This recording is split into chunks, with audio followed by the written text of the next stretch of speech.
आओ सीखे 10 का जोड़। 1 और 9 मिलकर बने 10।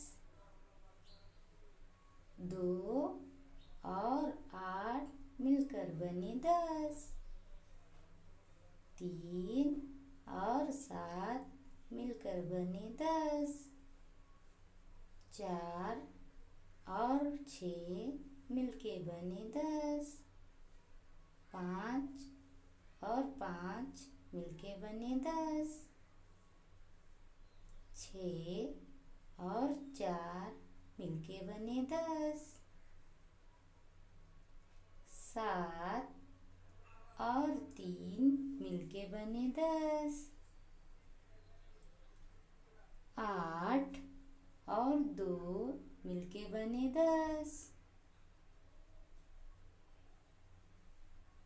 9 और 1 मिलके बने 10।